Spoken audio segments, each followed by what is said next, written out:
eye color is determined by, melanin. Okay, if you have a little bit of melanin, you can have, or if you have some melanin, you can have a black eye. If you take away some, the eye starts becoming lighter brown, and then from lighter brown it can go to blue, and then from blue it can, in true T negative albino, it'll turn red.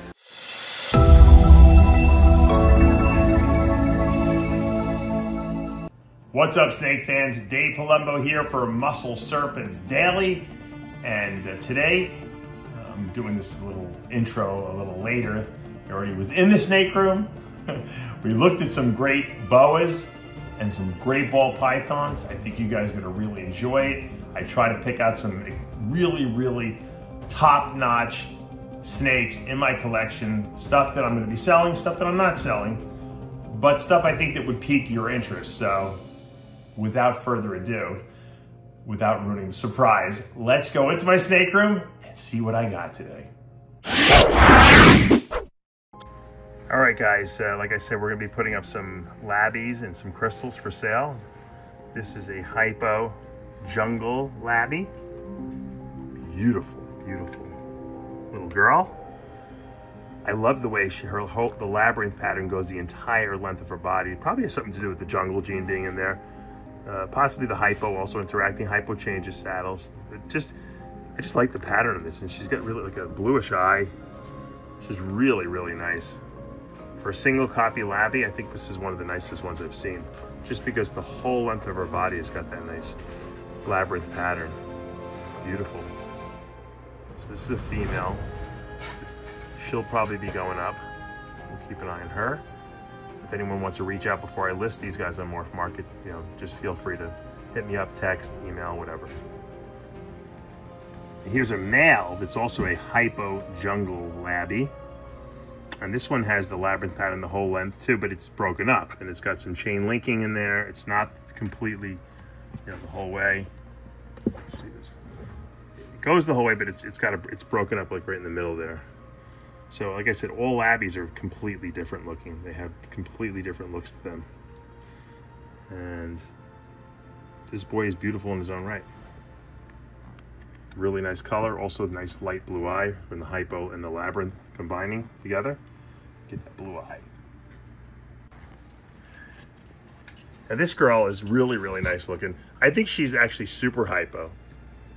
She's possible super hypo, and I don't see any jungle in here at all, so she is just so bright red and has such really well-defined labyrinth pattern. And the coloration, I mean, the redness in her is just, it's too much to just be one copy of the hypo gene. I'm pretty sure I would if I had a bet, I would say she's super hypo labby. Once again, also the nice light blue eye, which you see a lot on hypo labbies. You get that bluish looking tint. Because remember, the eye color is determined by, melanin. Okay, if you have a little bit of melanin, you can have, or if you have some melanin, you can have a black eye. If you take away some, the eye starts becoming lighter brown, and then from lighter brown it can go to blue, and then from blue it can, in true T negative albino, it'll turn red because it'll have no pigment, and you'll be able to see the blood vessels behind there, and that's the red pigment of a T negative albino. Nice, beautiful snake. So here's a beautiful hypo crystal jungle, pretty sure. This is one of the nicest crystals I have. I think I really want to keep this one, to be honest with you, but I haven't decided. Blue eyes, of course. All the crystals have blue eyes. When you have the two copies of the labyrinth gene. Hypo on top of that, jungle on top of that. So they're really light. Those are so light blue. Let's see if we can zoom in on that eye. There it is, look at that. What a beautiful eye. What a beautiful pattern. Look at that. All the pinks in there. I love the pinks in the leucistic form of the labyrinth gene. It's just absolutely gorgeous. This is one of the nicest ones we have here. Spectacular. Here's another hypo crystal jungle. A lot of busy pattern there. A lot of labyrinth twisting and turning, but very reduced. And that's probably due to the hypo gene. She potentially could be super hypo jungle labby too. A jungle crystal, which would be jungle super labby. The crystal is the super form of the Labyrinth gene. And let's see if we can get a nice zoom of that eye too. Yeah, nice, really, really, really, almost white looking eye. That's why I really think that this could be also a super hypo here. Look at the pattern, all that pinkness, and that pinkness stays pink. It doesn't lose that pinkness when they get older. If anything, it gets more pink, I think. Beautiful. All right, here is a really, really interesting looking crystal. Once again, super Labyrinth. I think super hypo, and I think jungle. Let's see if we can get a nice zoom on this one. Let's get that eye. Look at that eye. This almost looks purple, this one's really, really kind of interesting looking. This is definitely jungle. It's definitely super Labyrinth. The question is how many copies of hypo gene are in there? Maybe none, maybe two. This is completely different looking than the other one. This has got tons of purples in it, and I haven't seen too many of the crystals that look like this. It has white in it, mixed with like a pinkish and purple tones. Contrast-wise, this crystal might be the best one. So this might be something that someone's interested in. Like I said, I'm gonna probably list these by the weekend. She just shed too, so beautiful snake.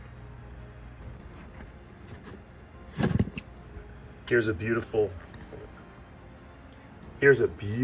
male crystal. Look at it. The Labyrinth pattern is almost reduced to a single line. In my experience with these, usually that means super hypo, but there's jungle in here too. So I think this is jungle, super hypo crystal.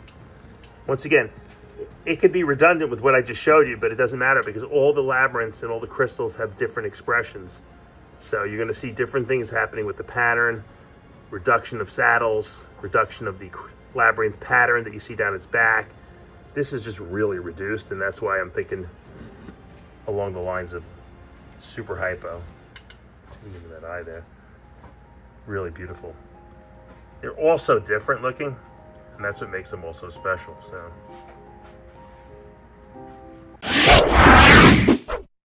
All right, we received our female blue rhino rat snake. I've been waiting 2 years for this thing. I had to buy a male last year in order to get a female this year. And this thing looks like it might be newborn.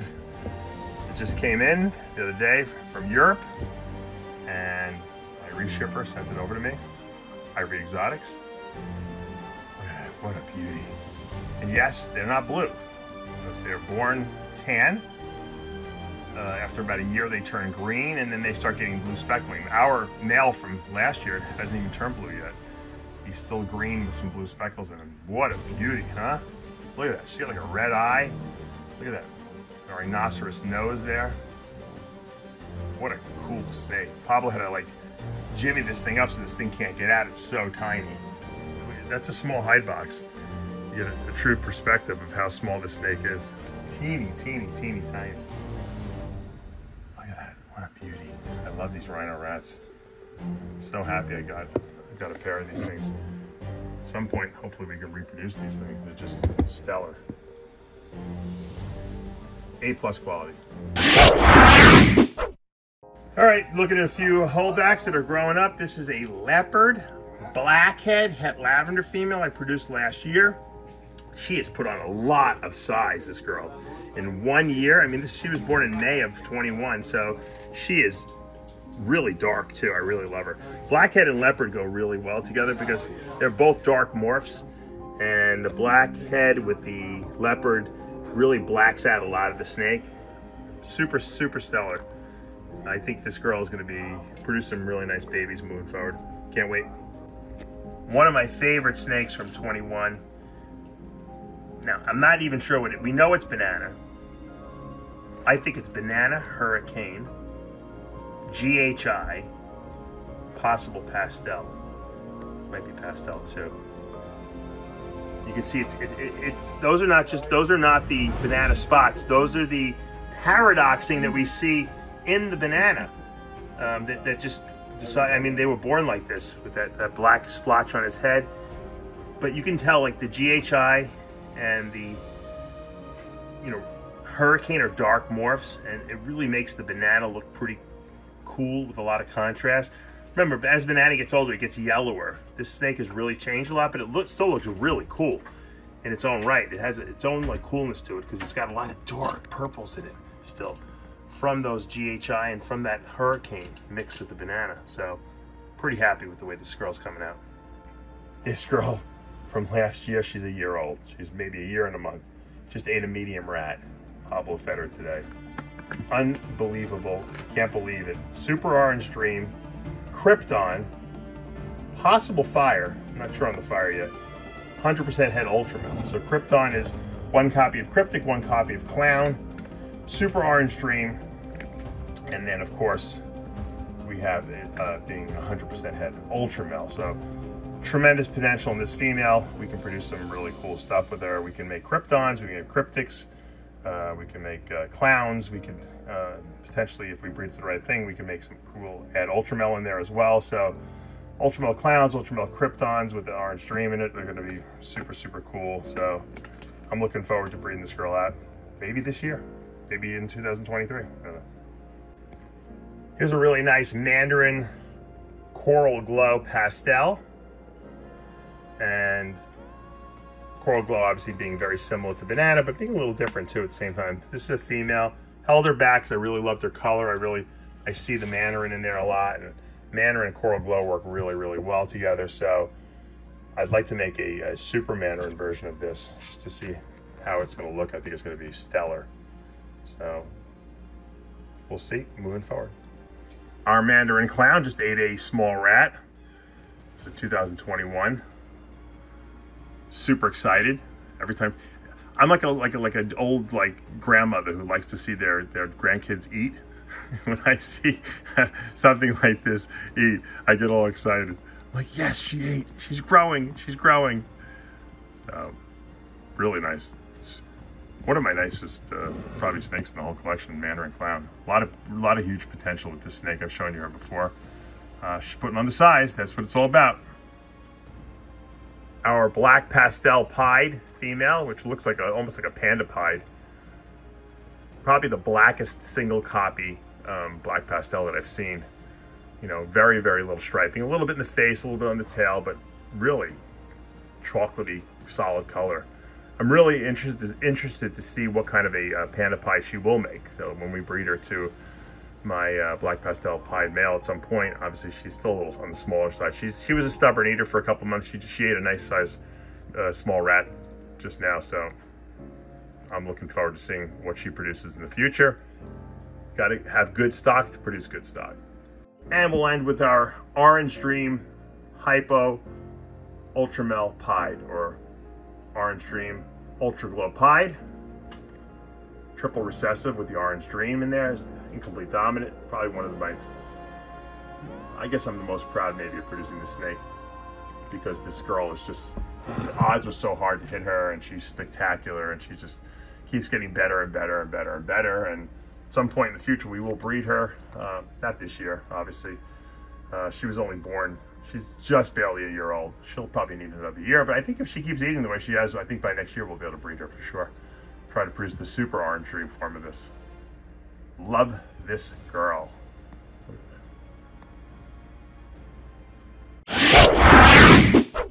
All right, guys, that's going to do it for today here at Palumbo's Pythons and Boas. I hope you enjoyed those beautiful hypo labyrinth boas and those hypo crystals and the ones with the jungle gene in it. I mean, those are some just amazing, amazing boas. That's probably one of my favorite genes in boa constrictors, the Labby gene. And I remember when I got my first pair from Jeff Ronnie back in 2014, and Jeff was charging a lot of money for those pairs back then. They were hypo Labbies. I bought a pair of them, a male and a female, grew them up, bred them, and we proved out the crystal. Jeff hit the crystal 1 week before I did, actually, and then I got it 1 week after him, and that was the first time that we actually knew conclusively that the super form of the Labyrinth gene was the crystal, which was a blue-eyed Leucistic, essentially. And ever since then, I've been in love with those things, and they're just awesome. I mean, it's you know, the super fire gene. We have two copies of the fire diamond gene.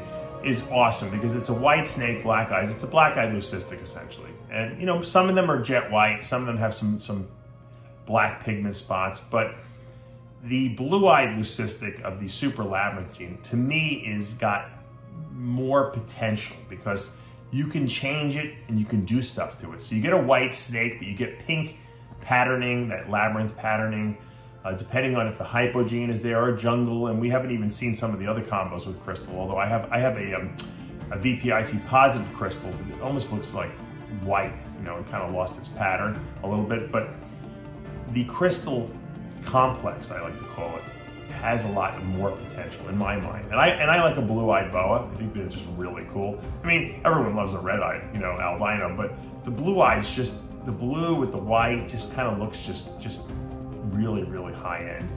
So I think a lot's going to be done with the crystals, mixing in different genes with them. Jungle works really good with crystals. We know hypo works well with it. I would love to see a leopard crystal. What would that look like? Wow, right? Maybe an IMG crystal. You know, I'm sure, and those are on the horizon. I mean, I have some IMG labbies. I mean, so we'll probably see that. But I think that that's just going to make the patterning on the crystal a little bit more pronounced. It might not necessarily do anything crazy. I think stuff like genes that will actually insert more pattern are going to make it look crazier. Like I said, like leopard, I think we'll do it. Onyx, I think is going to be a really good one. And some of the pattern mutations like Aztec, Inca, I think those, even combinations of those, we're going to see some cool looking crystals in the future. And I think that's the way to go. I mean, the Labby gene is really nice in and of itself, but the crystal gene is just crazy, and it doesn't erase all the pattern. And that's what makes the crystal so unique and so versatile, because you don't lose the pattern. You get a better color, you know, version of it. And I wonder if we can infuse color into that blue-eyed leucistic, meaning that if we put genes that add color, like blood, what would a blood crystal look like? I mean, is that going to be more red, you know, or is it going to be, or does the crystal just erase it all? I don't know. These are things we're going to find out, and that's going to be super exciting in the future. So a lot of potential. If you guys are interested, I have this litter is a really good litter. There's some really nice potential crystals and labbies, and there's the hypo and jungle gene mixed in there as well. So just hit me up if, you know, a couple of people have already purchased some of this litter. I've sold like 2 or 3 of them.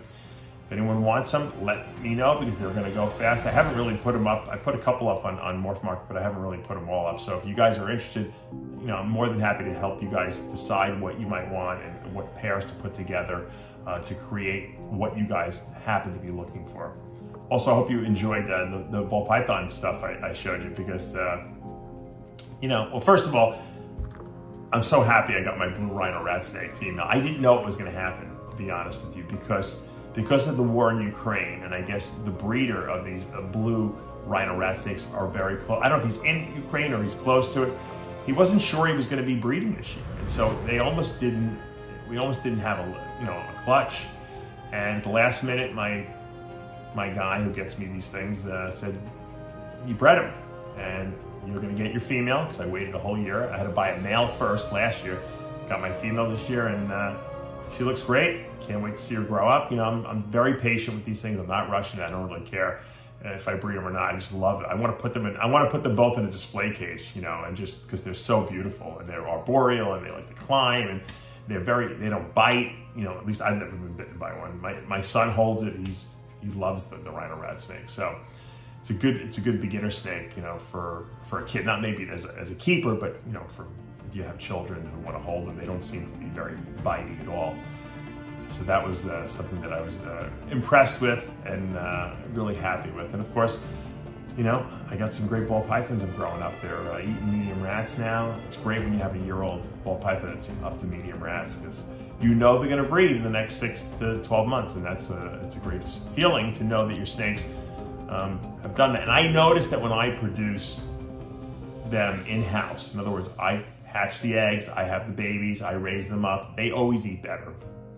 I think the whole idea of when you ship them out, sometimes it stresses them out, and I think some of them can go into, you know, they stop eating because of that. And I don't know why. It could be a change in barometric pressure, it could be a change in environment, it could be a change in the climate. light cycle. Who the heck knows what causes these things? But I think ball pythons are very sensitive to change. And so I just feel like when I keep them, I still have a couple here and there that will go on hunger strikes, for a few months. But I just find that in general, the ones that we breed in-house tend to eat more consistently and don't stop. And is there something there that I'm learning? It's possible. We'll have to keep studying that. And I'd like to get your feedback, on the snakes that you guys produce. Do you notice that your snakes that you keep as holdbacks tend to be better feeders because they were born in your place and they never really left and they kind of have been in the same rack their whole life? Let me know in the comments below, because I think I really believe that's the case. I believe that, because I know that people have sent me snakes that have really nice size on them too, and they're like, these things are killing it and they're eating, and you can tell that they're big and full and they have good weight on them, and they definitely were eating. And then they come to my facility and they don't eat anything. They for 6 to 8 months they don't eat anything, and then I lose a whole year of breeding because of that. That's part of the process. I understand that. We all know that, but I believe that a lot of times it has to do with transportation, but who knows? All right, guys, if you enjoy these videos and enjoy what I'm doing here, show me the love, hit that subscribe button, turn on those notifications, hit that like button. I'll see you back tomorrow morning.